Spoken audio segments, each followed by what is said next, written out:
Hey, good morning, guys. It's Apache Kid, and just want to give you a daily update for what we have going on. I want to give everyone a big round of applause. We have successfully started our upgrade for our technology. As you can see here, right now we have hit our mark, and it's researching. As soon as this time period is done, it will have completed level 0 and we'll be at level 1. That's awesome. And in the development section, we are ready to start the research once the other one is done. So about 10 minutes, I'll start this one. When this one completes, we will be at the point where we needed to be to start our buildings. I am noticing that our people are being attacked. What I'd like to say is shields are our friend. So if you go to your castle and you go to your town buffs and you go to Peace Shield, you will see if you have shields that you've already won, you can use them. This is a 24-hour shield. This is an 8-hour shield. There is a way to use a 3-day shield, but it does take diamonds. It takes 2,500 diamonds. Now, there's this thing called the kill event. It happens on the weekends, and when a kill event starts, you generally want to put a shield on if you're not strong enough to compete. And there, like I showed you before, there are some castles out there that are level 20 that have mega troops, and they're going to kick our ass if they show up. So it's just best to shield over the weekend. So come middle of the day today, put up a 3-day shield. It'll last today, it'll last Saturday, it'll last Sunday, and normally Monday through Friday. That's the nap coverage when everyone's covered. Because we're not in nap 20, we're not covered. So having shields is what you need most. If you are donating like you should be in the store, there are 12-hour shields. I'm going to throw a couple more up. So I'm going to throw... I'll throw three more shields up there. All right, and I'm going to throw up some more rocks. Okay, now the way you also win shields, is Dragon Explorer. If you happen to be looking for a shield and can't afford it in the Dragon Explorer, there are chests inside here. If you happen to win those, there might be inside of them. There might be shields. It's kind of luck of the draw. And right now I don't have any chests, so I can't really show you that. Maybe in the Mulan pouch, you might get them in the Mulan pouch. But it's a luck of a draw. So save up your diamonds. As you can see, I have 2,700. That way I can go in a 3-day bubble. And that way I can avoid the kill event weekends. And again, like I said, from the castle, in your buffs, the Peace Shield, and you want to use these. If you do an 8-hour shield, you do want to set a timer to not forget about it.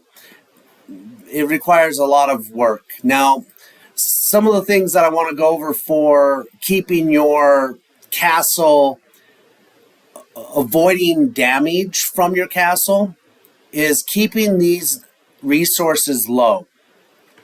If you are pulling from your storages and using this and putting them into your available resources, that is basically above your depot protection. So when you get attacked, those are the resources that they're going to take from you. If they're in your storage, meaning if they're in this number down here, they can't get to it when they attack you. So if you go to your reports, battle reports, and you look at what happens when you get attacked, because I'm below my threshold of my depot protection, they're not getting anything from me when they attack me. Now, they might be killing some of my troops, all right? Whereas you can see this person killed, almost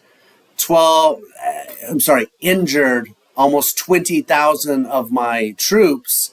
But because they weren't killed, I can go to my tents and I can heal them. Now, during the kill event, the kill event will show up in your hourly. Instead of it being like training or resources or anything, it will say kill troops. And when it is a kill event, that means that any battles that you have, those troops will be killed. Not very many of them will be in the actual healing process. So what I typically do is I send my troops out gathering. So these guys will go out gathering. I'll keep my resources below my threshold. And the threshold is right here where it says depot protection, 510K. As long as I'm below 510K for lumber, they're not going to be able to take any of my resources. Same goes with food. Same goes with marble. Now see, I'm over by 510K on my marble, so they're going to be able to take some marble from me unless I spend it. So if I go over here and I do some upgrades and see how this upgrading my farm takes marble, well, I can do some upgrades to bring that down so I'm at less risk of losing it, okay? Now, as I was saying about gathering, sending your troops out gathering, putting yourself under a bubble, those are the ways you protect yourself. Keeping your resources low is the way you protect yourself. Now, in your fortress, the garrison, if you have these checked, that means that these troops are designed to be available for protecting your city if there's a siege, if somebody's attacking you. So I typically take them off. That way, if I'm attacked, that they're not going to try and fight, and I'm not going to lose those troops. Those are my gathering troops. Those are my battling troops. I don't need them protecting my city. I'd rather use a bubble or a shield, and I'd rather send out my people gathering. And the way you see how many troops you have is if you go into your military university and go to troops. I have almost 60,000 troops. These are the different types of troops that I have. And these are the ones that I can upgrade from level 3 to level 5. And that is because I've opened up the research to upgrade. And in the institute is under basic combat. These ones right here are the initial upgrades. So if you can open these up and get them ready, you will be able to use your military university to then upgrade troops. I don't ever upgrade my horsemen because those are my gathering, and my shielders are my shielder 1 and my horseman 1. These are what I use for gathering. I don't upgrade those. I upgrade anything that goes into my higher number.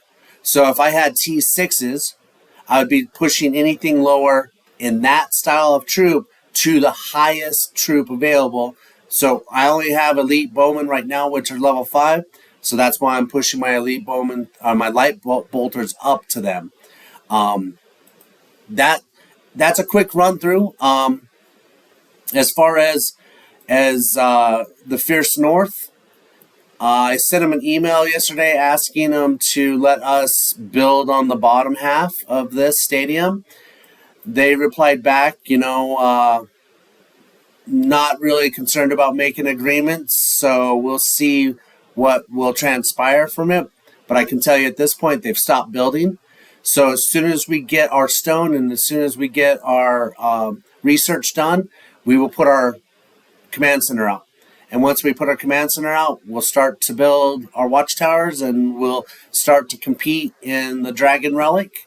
And that's where we really want to start bringing people over to this area, because anybody within our territory will start to get resources from the entire territory, not just what they gather.